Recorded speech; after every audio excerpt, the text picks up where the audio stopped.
Hello, hello, hello. Welcome, welcome, welcome. Good morning, good afternoon, good evening, wherever you may be. Welcome back to my channel, my lovelies. If you've never been here before, thank you so much for clicking on my video. I am so happy you found me. I do so hope that you will like and subscribe before you leave. Become part of the Mama family. Mama's got your back, at least where makeup's concerned, and definitely when that makeup is cheap. Today is True Love Tuesday, and we are going back to old Hollywood. We're talking about Mr. Frank Sinatra today. Y'all, he was quite the scoundrel, and definitely embroiled in a little bit of Hollywood drama back in the day. If you've never been here for True Love Tuesday, I sit here, I tell you an epic love story, and do my makeup at the same time. We basically just kind of hang out and chit-chat for a little while. So I do hope that you guys have just a little while to sit back, relax, and hang out with me for a minute. I do hope that you will remember to smash that thumbs up button, and I hope that you will go ahead and follow if you're not following me already. Also, don't forget to turn on your notifications, put them all on, so that way you don't forget about me and you can come back and see me sometime in the very near future. Before we get started in today's video, I, of course, do have my eye makeup done already. I used to try and do my eyeshadow while I told you guys these stories, but what ends up happening is I get all tied up in the story because I'm more interested in talking to you than the makeup, and then what happens is the video's over and I have nothing to show for it. So I did make sure to film a TikTok on today's eye look if you are interested. I used the Rude Cosmetics City of Neon Lights palette. This is one of my oldest and most loved palettes. It is just absolutely incredible. Just about every shade of neon green, orange, pink that you could ever imagine or need. I love it very, very much. I also used just a little bit of the Glam Light X Scooby-Doo Creeps and Crawls palette. This one is just, it's absolutely stellar. I adore this palette. I just used a little bit of this shade and this shade. Absolutely just an amazing, amazing palette. But of course, I will make sure that I put the tags to all of my other socials, Facebook, Instagram, TikTok, all that good stuff, along with all of the products that I used in today's video in the description box below. And of course, if you guys have any questions about what I used or how I used it, all you have to do is leave me a comment and I will get back to you. Also, if you're not following me on all my other socials, you should definitely go do that. I post fun content every single day, and if you're following me everywhere, you don't have to worry about missing a single moment of it. Now, before we get into the story, I have got to share these freaking nails with you. They are just about the cutest things I have ever put on my nails, ever put on my hands, period. I absolutely adore this. These are the Salon Perfect Modern Nostalgia Nails. Y'all, they're $7 at Walmart. They're incredible. First of all, they're just really great quality. They don't bend on me. I love the way that they're shaped. Everything is super symmetrical and even. Like, the shapes are all the same. It's just, they're very consistent. They're really high quality. $7 I don't think is too much to ask, especially when they're this freaking cute. I adore them. Anyway, I'll make sure I put them in the description box below as well. So, diving right into today's video and the actual story, like the meat of today's video. Frank Sinatra, Nancy Sinatra, and Ava Gardner. So this is probably one of, like, it was definitely one of the biggest love triangles, Hollywood dramas of its time. Frank, like I said, was a scoundrel. He got around. And as I was kind of learning about him and things of that nature, y'all, I learned so much about Mr. Sinatra that I had never known before. Apparently, Frank was quite the Lothario, and though his list of conquests is nowhere near as, long as some of the other people that I have spoken about in the last couple of weeks, everyone he dated was incredibly high profile, and it seems like he had very much had a reputation around Hollywood as being well endowed. I'm trying to like skirt around because I don't know what you're allowed to say on YouTube and what you're not, but that was one of the things that kept coming up over and over and over again, is how well endowed this man was. And it was just something that kind of like, why was that something everyone felt the need to mention? And when I was looking over, the people that he had been with, this, that, And the other thing, it seems like every single person that was interviewed about it said something about it. So I figured I might as well say something to you guys about it. Apparently, he was very well endowed. He was a pretty good partner, but again, he was a prolific cheater. Really, just could not keep it together. And also, he kind of was a playboy. It doesn't seem like he was very serious about anything, and was very a fly by the seat of his pants kind of guy. And for a lot of women, it just wasn't acceptable. It was just too much. And yeah, we're just gonna get into it. So Frank was born Francis Albert Sinatra. If you guys see me looking over in this direction, it's because I'm looking at my notes just to make sure that I don't sit here and draw a complete and total blank. So he was born Francis Albert Sinatra on December 12th, 1915, and he goes by many nicknames. I'm sure we all know, Old Blue Eye, what was it? Old Blue Eyes, chairman of the board, one of my favorites. Very, very well-known Italian-American singer, right? He was married a total of 4 times. We're only going to be talking about 2 of his marriages today, but please let me know in the comments if you guys would like me to talk about the last 2 of his marriages, because I feel like his last marriage was also his longest marriage, and she was the absolute love of his life. So if you guys would like to hear about that one, please let me know in the comments, and I can definitely get a video up on that next week. But he was married 4 times. Frank and Nancy. So Nancy was his first wife, and she was the one that kind of helped him become Frank Sinatra. What was her name? It was Nancy Barbato, and she was in love with Frank till the day he died. Nancy really was a ride or die. She basically made Frank into what he was. She went to work and she supported him while he was building his career. She worked her fingers to the bone. She gave him, she bore his children, and she really was everything that a good wife is supposed to be. So Frank and Nancy met in 1934, and they met when they were very, very young. I believe that they were on vacation. They met in 1934 in New Jersey. She was 17 and he was 19. He was spending the summer at his Aunt Josie's house in Long Branch on the Jersey Shore, and and Nancy was vacationing with her family in a big house right across the street from his aunt's house. So Nancy was outside sitting, enjoying the summer breeze, and she was giving herself a manicure. And out of nowhere, here comes this super scrawny little guy with big giant blue eyes, and in his hands he is holding a ukulele, and he just kind of starts to serenade her, and she's not quite sure what to think, but he's charming, and he's actually extremely good looking, even though he's a teeny tiny little thing. He was incredibly charming, and those sparkling blue eyes just basically got him wherever he wanted to go. So he starts to serenade her with his ukulele, and one thing leads to another, and eventually they end up talking, and they end up going steady. When Frank came over with his ukulele, he began to serenade her. One thing led to another. They started going steady, and then it just moved really quickly for them.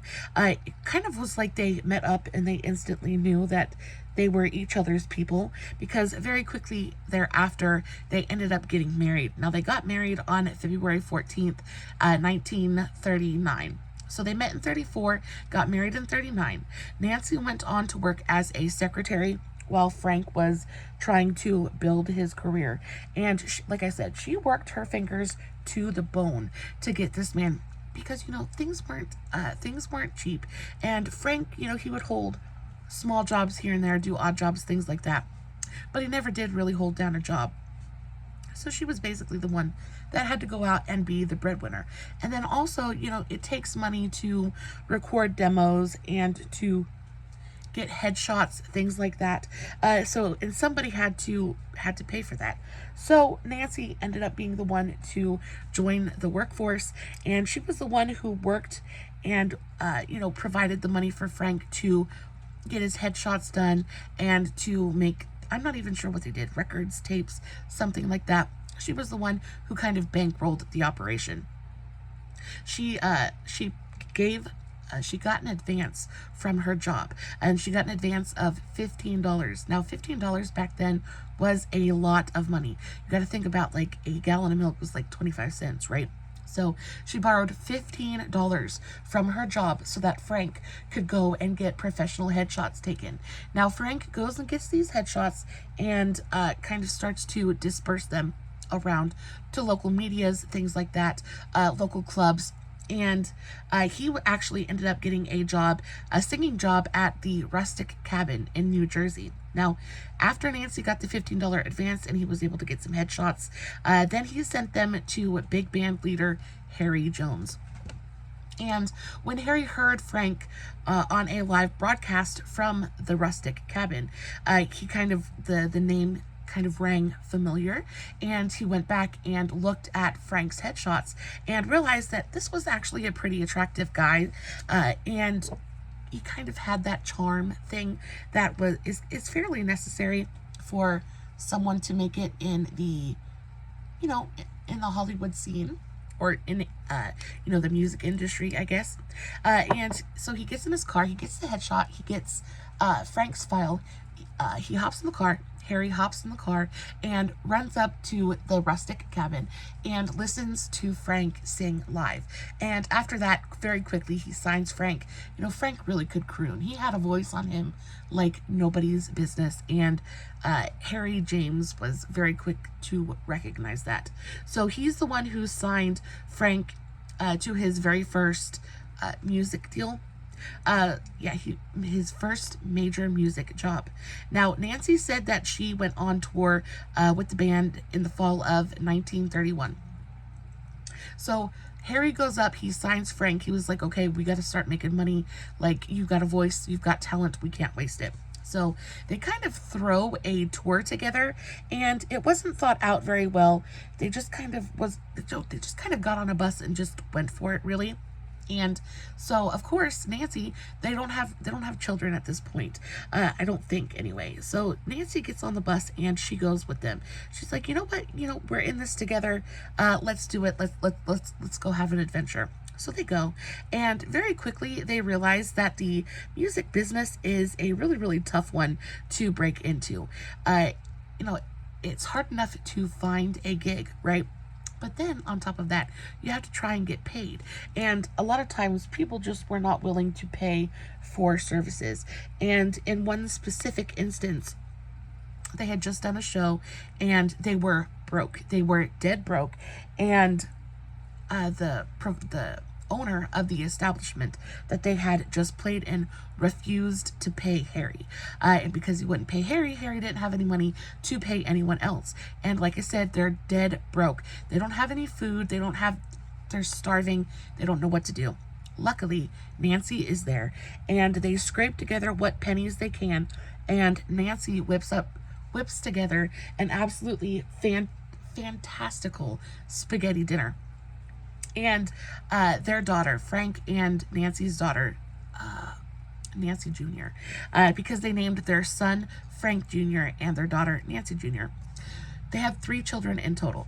But their oldest daughter, in an interview, kind of went on to say that Nancy spoke about those times fairly often, and she said that those times in their marriage between Frank and Nancy, those times when they were broke and poor and just kind of scraping by, were some of the very happiest in their entire relationship. Soon after that, Frank kind of blew up, and life just got crazy. And I feel like Frank very much got overwhelmed, right? You have this very almost kind of small town guy, right? And you thrust him into Hollywood. You surround him with booze and vices and women and temptation. And it's going to take a real strong person to kind of keep control of themselves, and Frank just wasn't that person. Nancy said that those were the favorite points of her marriage, but unfortunately, they were not to last. Sadly, their marriage ended in 1951 during Frank's highly publicized affair with Ava Gardner. Now, Ava Gardner is definitely the homewrecker in this situation, and unabashedly so. Like, she took Frank. She made a point to break up the marriage because Frank was hesitant. We will get into that in just a second, but she's the homewrecker. It doesn't make me like love her any less, but she's definitely the homewrecker in today's story. Their marriage ended in 1951 during Frank's affair with Ava. They ended up having 3 children in total. They had Nancy Jr., who was the oldest, Frank Jr., who was the middle child, and then they had Tina, who was the youngest. They announced their separation on Valentine's Day of all days, 1950, and the divorce became final on October 29th, 1951. Frank and Nancy, though, again, there was a true love between the two, because Frank and Nancy actually stayed, not only did they stay in contact because of the children, but they stayed in contact with each other because they were genuinely fond of each other. They were genuinely friends, and it was not uncommon for Frank and Nancy to be on the phone together for hours at a time. And of course, Frank is he's a celebrity and he is busy. But any spare moment that Frank had, he was at Nancy's house. He was actually an incredibly devoted father as well.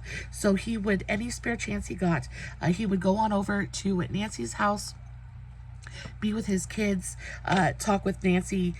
So it definitely wasn't one of those things where he just kind of moved on and forgot about his previous life. He definitely still provided for his children. He still had love and affection for his ex-wife, and they remained friends until the day that Frank died.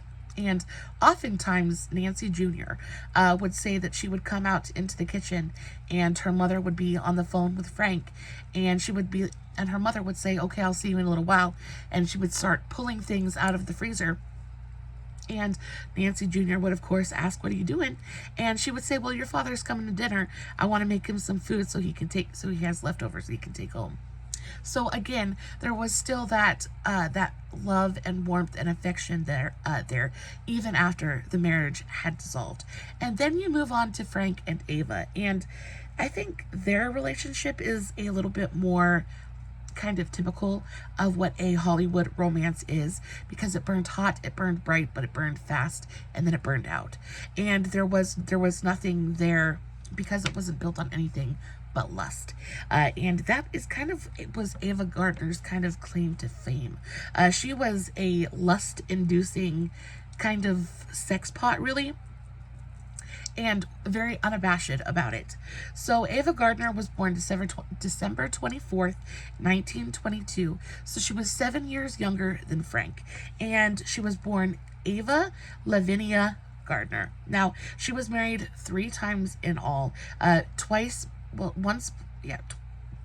before Frank? Yeah, Frank was her last marriage. Sorry, brain farts. So Frank was Ava's last marriage. After Frank, she was done. So the first marriage was to Mickey Rooney. Ugh, I cannot stand that man, and I do apologize. I do try not to judge, but I just don't think Mickey Rooney was a very good person. All of the stories that I hear about that man, none of them are ever pleasant. None of them ever paint him in a very good light. But Ava had the misfortune of being married to Mickey. She married Mickey on January 10th, 1942, in a small ceremony in the remote town of Ballard, California. They had to keep it quiet because Andy's career at that time was doing big things. He was in the heat of, he was in the process of filming Andy Hardy, and the producers of the studio head, thought that if the viewers found out that Andy was married, they wouldn't get as many views, things like that. So they were forbidden to marry, but they did so anyway, and then had to keep it really, really quiet. In the remote town of Ballard, California, they had to keep it quiet. Andy Hardy movies, if they found out Mickey was married, they wouldn't go see the movies. Ava divorced Mickey in 1943, citing mental cruelty. So, y'all, they weren't even married for like 9 months. 9 months their relationship lasted.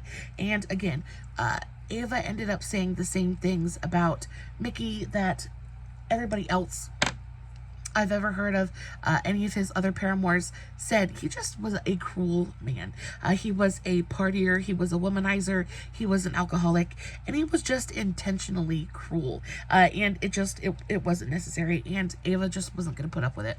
So she filed for divorce, and she got out of there. Now, after Andy, she married. Oh, okay. So she said Ava divorced Mickey in 1943, citing mental cruelty, privately blaming his gambling and womanizing for their divorce. So he was definitely addicted to gambling. He was an alcoholic, and he was a prolific womanizer. But he was also just intentionally cruel.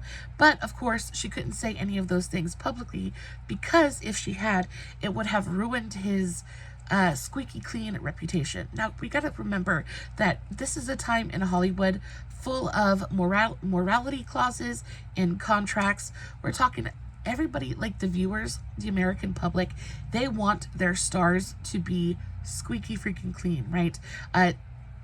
Down home, good old American values.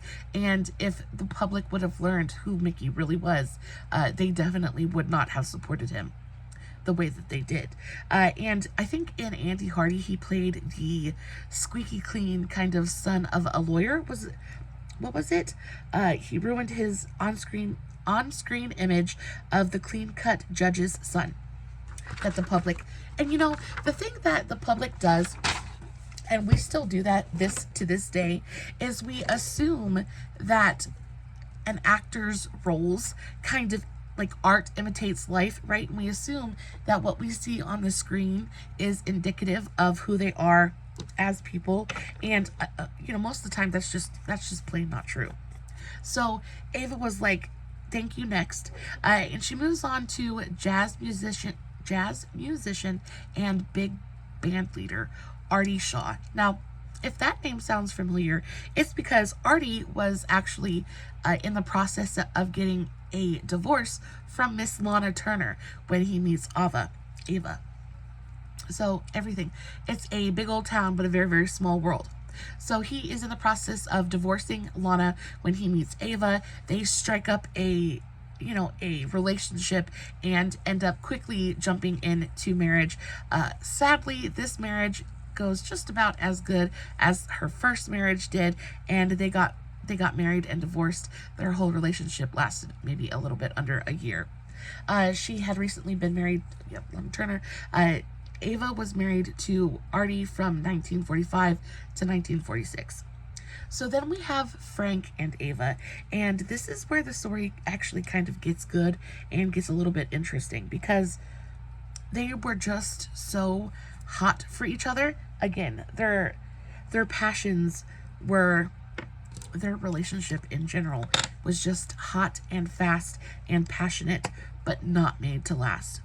So Frank and Ava's story is full of money woes, lies, and deceit. And when a relationship starts with cheating and deception and lies in any form, it's not built on a solid foundation. So it can't last, right? So before they had even met, Frank had seen pictures of the barefoot Contessa star and told friends, "I'm going to marry that lady someday." Instantly, viscerally attracted to her. Now, Ava Gardner was an absolutely just bombshell. The true definition of a bombshell. She oozed sex appeal, and it was just raw, absolutely. And not only that, but she was a small, teeny tiny town farmer's daughter from the nowhere, North Carolina, right? So she goes from this teeny tiny sleepy little town, and she kind of bursts onto the Hollywood scene, and she has this amazing figure and beautiful face and a personality. she was so brazen and unafraid to say anything. She just went for it. And it's one of the things that I adore so much about her. But she did. She just absolutely went for it. So she bursts onto the scene and instantly kind of takes Hollywood by storm. So Frank sees a picture of her and is instantly like, I need that in my life. And of course, all of his friends thought he was joking around and playing, but Frank certainly was not. He definitely made a point to pursue her. It did take him a while though. Frank didn't even bother with a divorce before he went after Ava. So for 3 years, they fueled headlines and fascinated the nation. When Ava first met Frank, she thought he was conceited and overpowering. Now, there is one thing about Mr. Frank Sinatra that no one could ever deny, and it is that Old Blue Eyes definitely had a high opinion of himself. He did not lack in self-esteem at all. He was a very pompous, very conceited, very arrogant man, and it came across. And when it came to Ava, she knew she was hot stuff. Like, you don't get to pull that stuff with her and think that, oh, just because you're Frank Sinatra, that you're going to impress me. You don't impress me. Prove it, right? So he goes up and thinks that his name and who he is going to be enough to kind of like get him in there. And he is very, very mistaken. She was very unimpressed. But he kind of changed tactics and continued to work on her, and his charm eventually won her over. They first met in 1943 while Ava was still with her first husband, Mickey, but they didn't get close right away. Although Ava's marriage to Mickey only lasted 9 months, she quickly jumped into another marriage with Artie right after that. So Frank didn't really have a chance to kind of shoot his shot.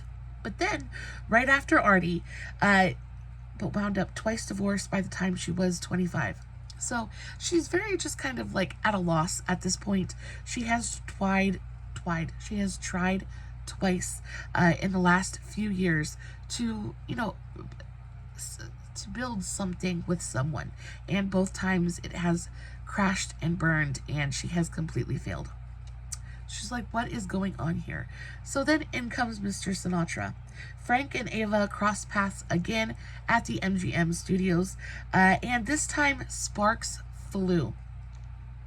Ava described Frank as a cocky god and said that he reeked of sex. Now, again, she oozed that sex appeal, but so did Frank.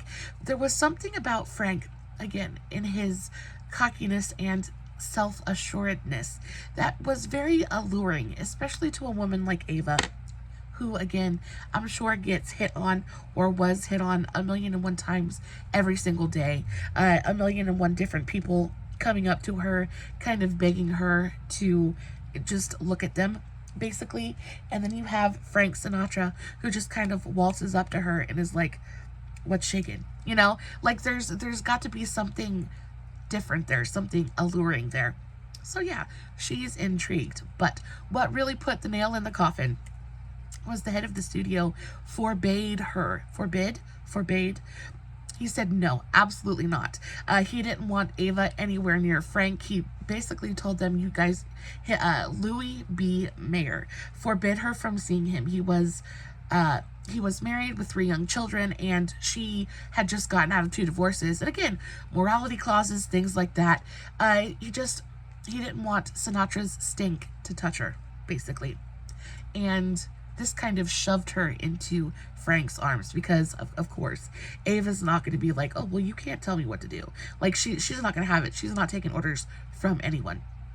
So, of course, she flies right into Frank's arms, and they instantly kind of set up a very toxic relationship. I think that they both fed on the very worst parts of each other, and what ended up happening was disaster.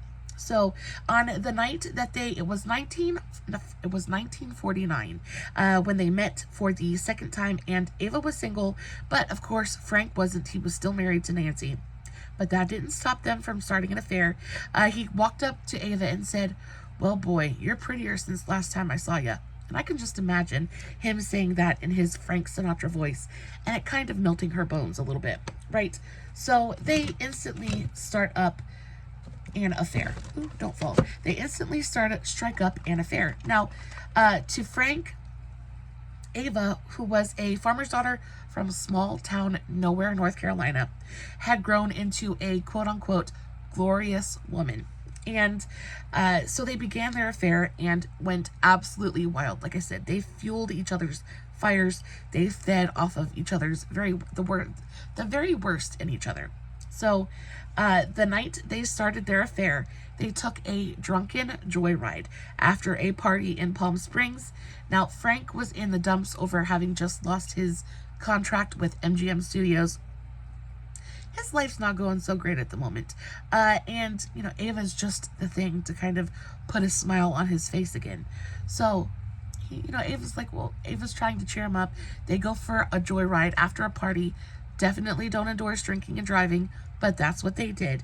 And Frank says, you know what? I know what'll make me happy. I know what would be fun. He pulls out a pair of revolvers from his glove box and hands one to Ava, and they proceed to, as they're driving down the road, they proceed to shoot the lights out of street lights as they're going down the road.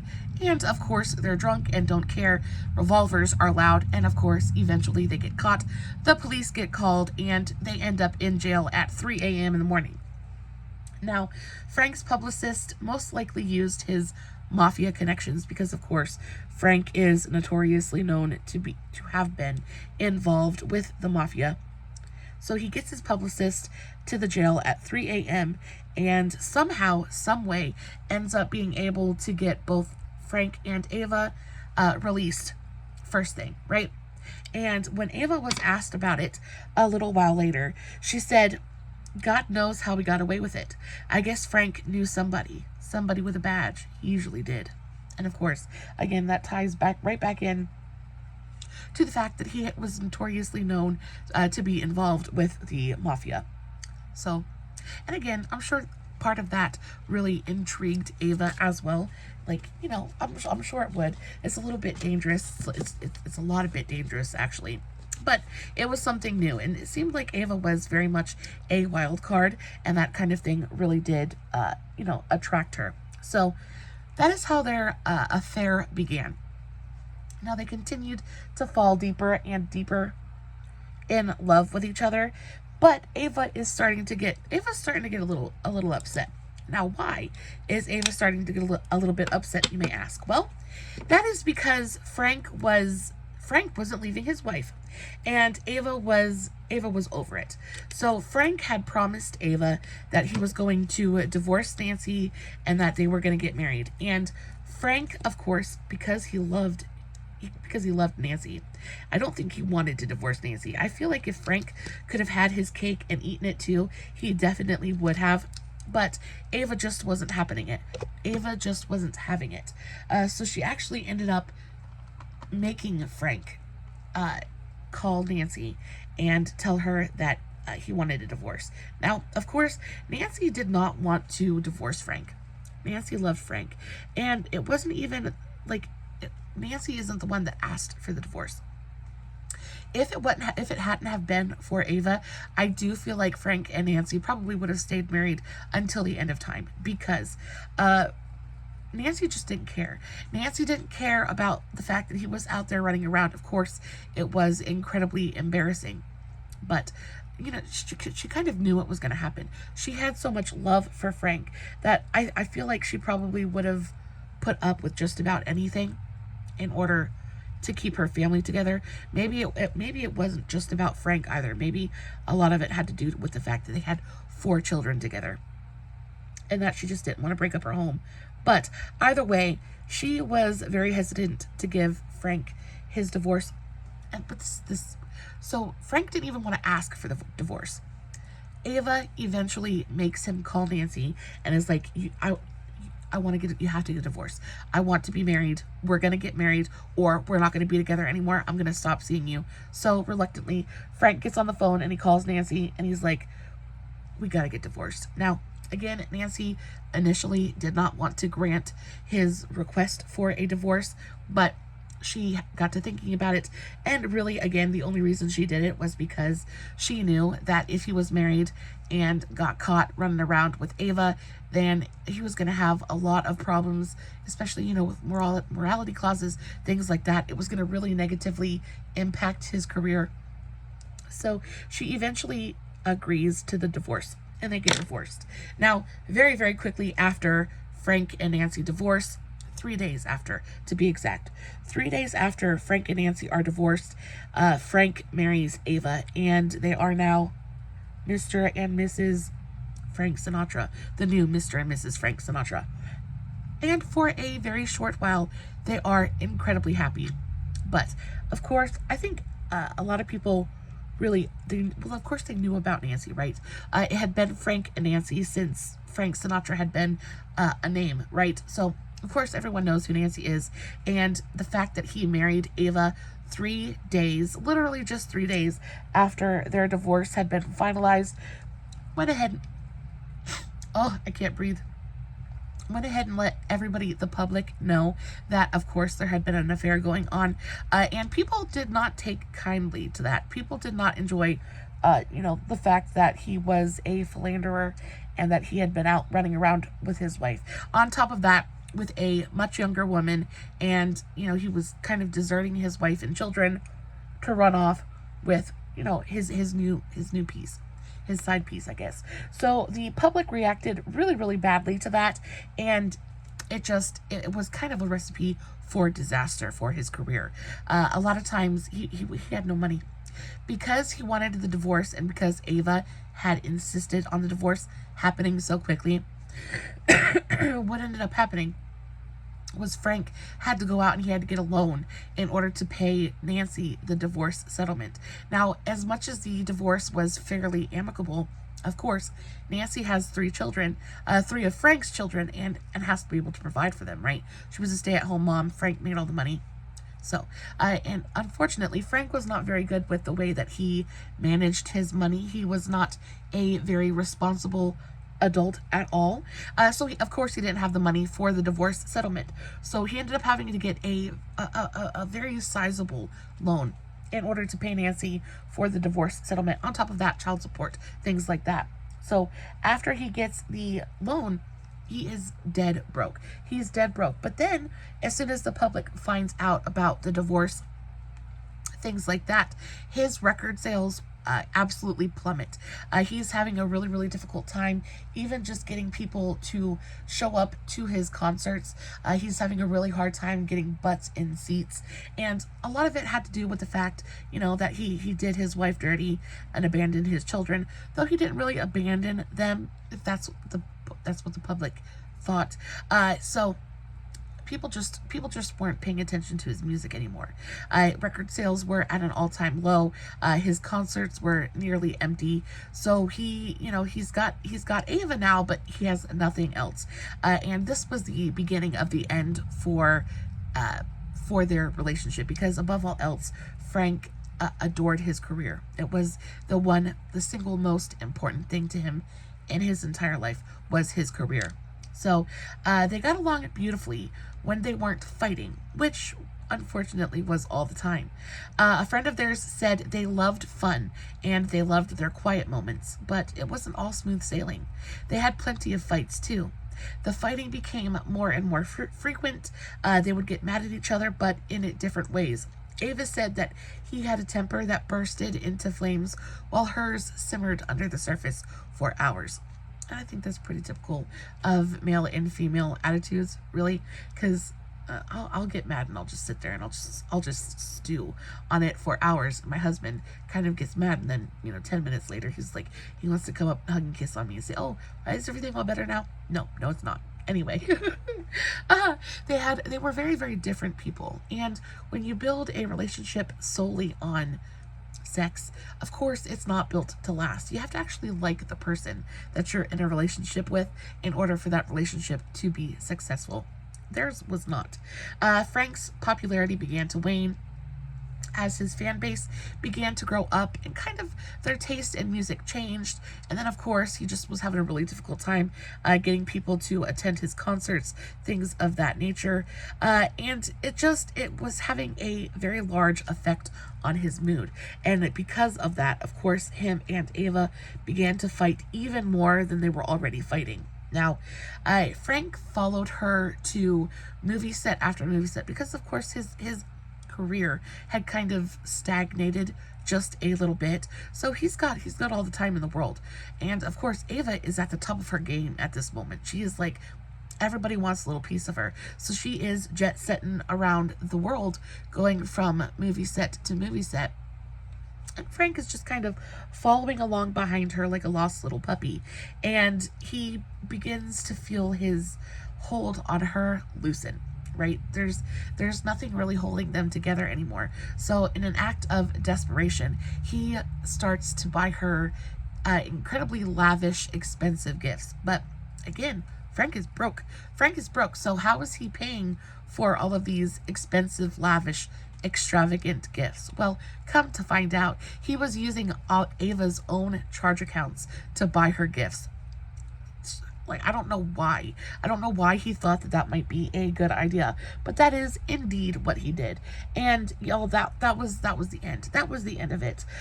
Even after the divorce, leaving Nancy for her, after kind of just giving it wasn't enough. It wasn't enough, and they ended up filing for divorce. Now, they continued to grow apart, and they separated in 1953, finalized their divorce in 1957. So that was about the end of Frank and Ava. They still seemed to have an affection for each other, though. Frank always kept a photo of Ava taped to his dressing room mirrors, and of course, Frank, as soon as he and Ava were not an item anymore, his career miraculously came back, and it came back better than ever. But he always kind of held a flame for Ava, and he continued to tape her pictures to his dressing room mirrors. Their closest friends thought that they wanted to get back together and, of course, give it another shot, but circumstances kept them apart. Now, they remained friends until Ava died in 1990, and a close friend of hers said that Ava told her that she never loved another man as much as she had loved Frank. Frank died on May 14th, 1998, of a heart attack in Los Angeles, California, at the age of 82 years old. And then we have Nancy. And I know that I didn't tell you guys when she died, but that's because this woman, like, it was amazing. So Nancy actually lived to be 101. Yeah, she lived to be 101, which I thought was absolutely insane. I don't remember if I wrote down the day she died, but she died at the age of 101, and it is so insane to me.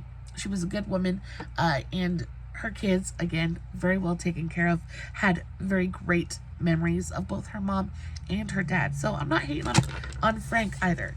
He took care of his business. It just seems like Frank just didn't really know what he was doing either. Guys, that is about it for today's video. I got most of my makeup done, not all of it though, per usual, but I will of course finish it up and post finished pictures over on Instagram and Facebook. All the links will be in the description box.